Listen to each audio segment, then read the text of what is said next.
You see, I am a simple college student living alone in an apartment. I was very enthusiastic about the release of Pokémon Heart Gold and Soul Silver here in the States. I have purposely locked myself out of all media and the internet aside for school purposes. That means no 4chan, no V, no Bulbapedia, etc. As I was busy with the school year and being poor at the time, I wasn't able to buy Soul Silver on its launch date. After my school year ended, I ordered Soul Silver on Amazon. However, it would take a week for it to arrive. I decided that during that time, I would replay my Crystal version on my Game Boy Color. However, I realised that long ago, my mum threw it away because I told her the save went dead, and I was very upset about it then. She also threw away my Silver version, so all I have is my Game Boy Color. As such, I set out to GameStop and bought a used Silver version, as it's the only Pokemon game left that they have for the Game Boy Color. $10, fairly cheap. I went home and started it up for a nostalgia trip. However, that's where things started getting bizarre, and most likely the reason why you read this. The Game Freak logo started up as normal, but it just froze there. I thought the cart was just errored or something, so I turned it off and on. The same thing happened. I tried pressing A and start over and over, and all of the buttons. Eventually the logo vanished and there was a black screen for about 5 seconds. Suddenly, rather than going to the usual menu screen, I was already in the game in a previous saved file, which was odd as I was expecting all of these carts to have been wiped by the poor battery. Either way, I wasn't complaining, as I would have chosen the continue option to see what the previous guy did anyways. First off, I checked his trainer information. His name was just ... He didn't have much originality. I checked his profile and apparently he had 999.99 hours put into the game, with all 16 badges. 99,999.9 Poké Dollars, and all 251 Pokemon on the Pokédex. Seeing as he apparently had Mew and Celebi logged also, I am guessing he either used the Game Genie or was a really hardcore Pokemon player back then. I checked his Pokemon to see what a badass team he has. To my surprise, I saw 5 unknowns and a 6th Pokemon named Hurry.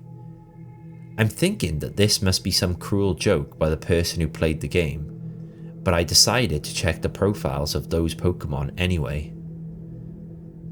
As expected, they were different letters of unknown, all level 5. I was a bit shaky with my unknown alphabet at the time, but I identified the word spelled out to be leave. As for the 6th Pokemon, it turned out to be a Cyndaquil. Mind you, this is before they were individualized Pokemon icons. The Cyndaquil looked normal, but it was a level 5 with only 1 HP left with only 2 attacks, Leer and Flash. I don't know why they named him Hurry, but at the time I just disregarded it. The most eerie thing was that, despite my volume being at max, none of the Pokemon he had said their usual cries. Just pure silence. Having enough of the team, I closed it. I was parked at what appears to be a room inside Bellsprout Tower. However, for some reason there were no NPCs around. Even more eerie was that the pillar in the middle didn't move at all, as if just leaning on its side. There was no music at all, and there was no exit or ladder, or at least I thought there wasn't. I walked around for a few minutes, but can't seem to find a way out. This was certainly not a room I've seen in the Bellsprout Tower before. I tried checking my items for an escape rope, but the bag was completely empty. There wasn't any wild Pokemon either.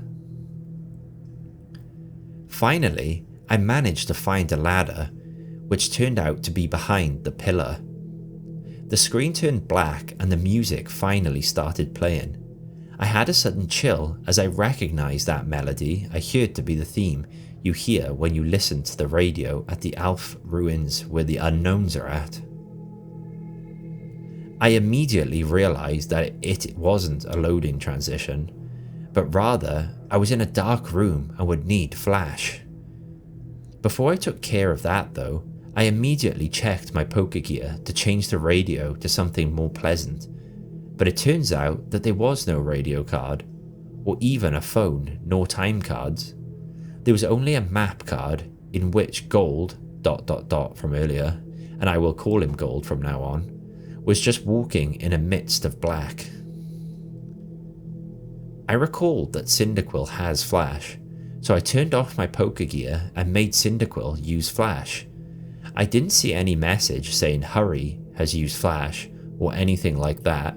The room just became lit, just like that, and I soon regretted it. The room was a chilling blood red with a linear grey path heading south. The ladder I used to go up and down was not there at all. I had no choice but to head south. The screen got darker every 20 steps I made until I finally made it to the end, which appears to be a sign. I read the sign which said turn back now. Suddenly, I was asked to answer yes or no, but there was no question asked. I chose yes, as I do not know what it was asking, and the screen went black again, making a ladder climbed sound. The unknown radio music stopped, and in a few seconds was replaced with the not as creepy poker flute radio music. I was in another dark room, but I held my breath and used flash again. Suddenly it said that Hurry has fainted, which was odd since I recall that there was no status conditions like poison on him. I clearly wasn't in a battle. I checked my Pokemon quickly and suddenly he's no longer in my party. In fact, after a bit of investigating, none of my Pokemon are there, but instead all replaced with level 10 unknown. I did the same thing as before and spelled out the unknown. My then team of unknown spelled he died. Either way, after that creepy change, the room was lit to reveal myself in a very small room that appears to be only 4 squares big. The walls of that room were grey bricks, as if I was inside something that was hollowed out. Outside that room appears to be a bunch of graves similar to the ones in Pokemon Red and Blue. I've walked around that small room and pressed A, but nothing happens. I've already concluded that this was clearly a hacked game and some sadistic fuck sold it to GameStop. However, my curiosity kept me going. I checked the trainer profile of ... again, only to find out that the sprite of Gold was missing his arms. He also seems to appear less smug, but rather seems more sad and empty in a way that I do not know how to describe. For some reason, it also now said that he has 24 badges, which was clearly impossible. After a few minutes of aimless wandering, my character suddenly spun and then did the escape rope spinning animation. Instead of flying up though, my character spun downward, slowly, as if sinking. After that screen, the music stopped. After finally landing, the overworld sprite of Gold is coloured differently now. Instead of the usual red colour he dons, he appears completely white now, including his skin. It's as if he came straight from the colourless Game Boy games placed into a coloured background of the Game Boy Color. I checked his profile, and now is as white as his overworld sprite. He lost his legs and has what appears to be bloody tears from his eyes. It also says he now has 32 badges, which now starts to disturb me as this change of number seems to represent something important. I also checked my Pokemon, which this time contains 5 unknowns and a level 100 Celebi without a nickname. The unknown are this time leveled 15 and spelled out dying. I checked the Celebi's profile. It was a shiny Celebi, except there's only half of the sprite. One leg, one arm, one eye. It only has one attack, Perish Song. The area I was in itself was the sprite tower with the immobile pillar as before, except everything is apparently red now. I walked north for what felt like forever. Eventually, I finally encountered some generic men and women NPCs. They were all lined up to the side, just facing the long slantish pillar in the middle. They were also white, and nothing happens when I tried to speak to them. I kept on going north until eventually the pillar finally appears chopped off, with a transparent red in that spot. I went up to red, and without even pressing A, I was suddenly engaged and finally in a battle. The music starts again, which it sounds like the unknown radio music again, but played backwards.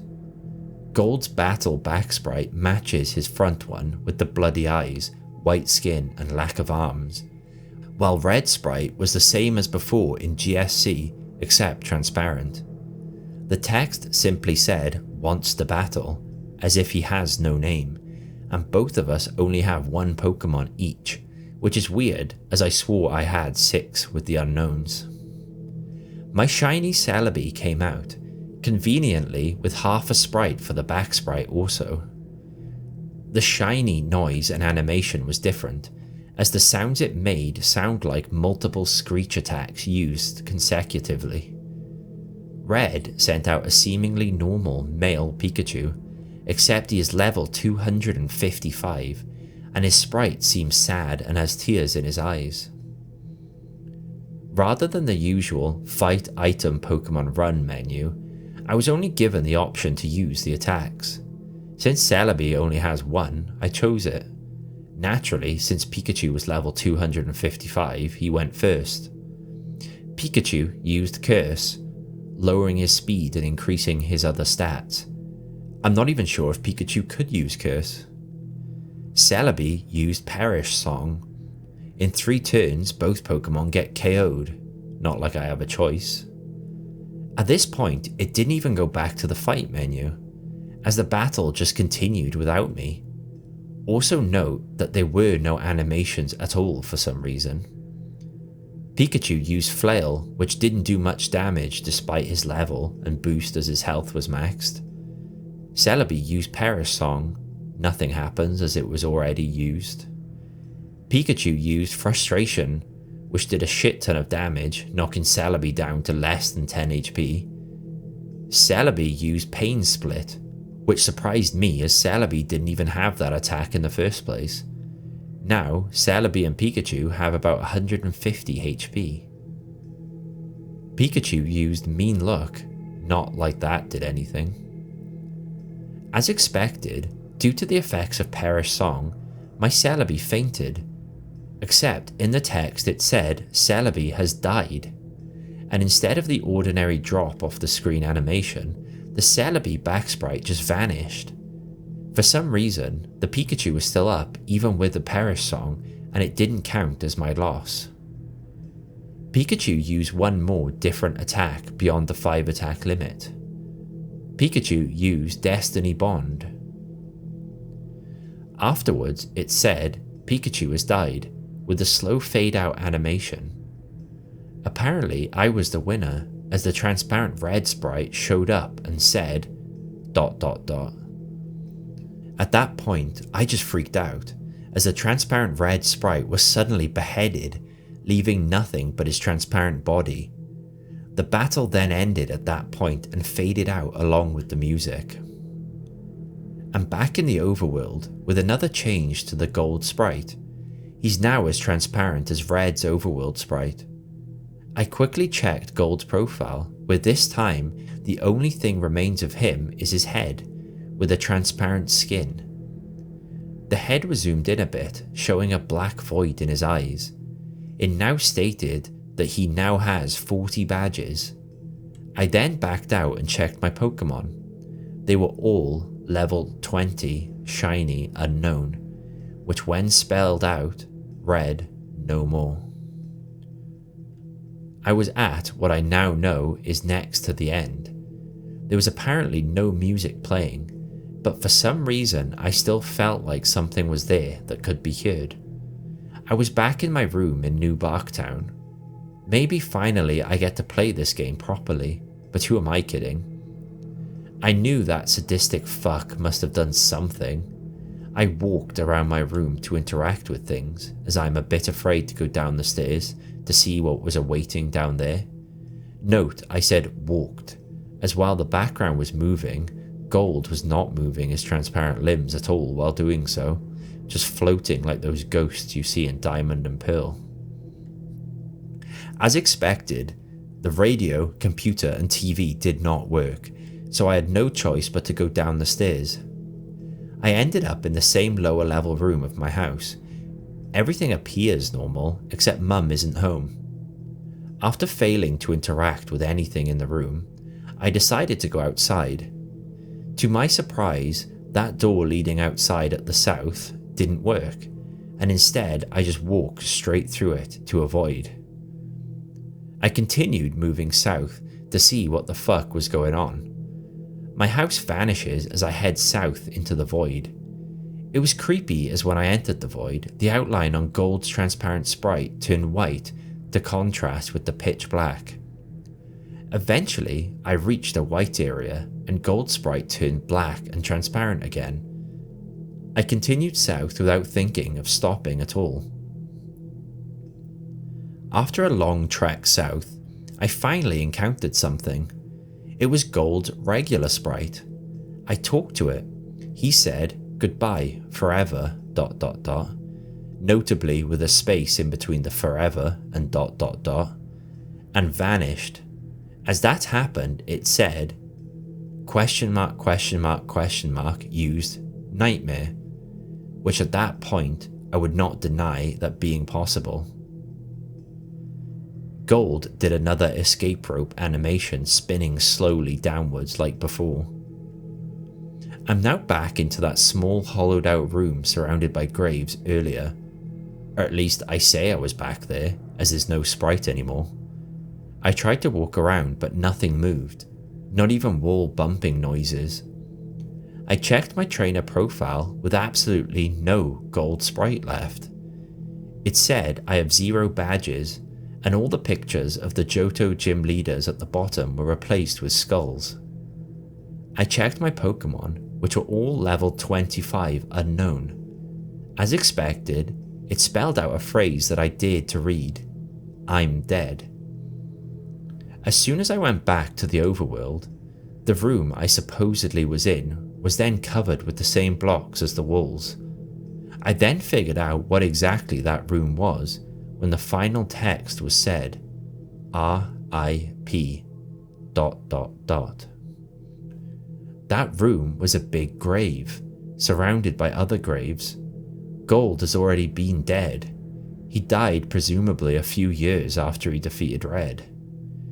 He was a young trainer who, despite his efforts in collecting so many badges and attempts at becoming a Pokemon Master, was still unable to avoid the inevitable fate of death, and his efforts were eventually forgotten by the next generation. I was unable to escape from that text no matter what I pressed. I tried resetting the game, and the same thing happened, at which point I then finally decided to give up on that horrible nightmare. After that experience, I will never look at the gimmick Unknown the same way again. They say that only the first generation have folktales and legends, but the second generation have shown me how unpleasant the truth can be. I eventually enjoyed Soul Silver immensely, but I still can't unthink what that rigged game has told me.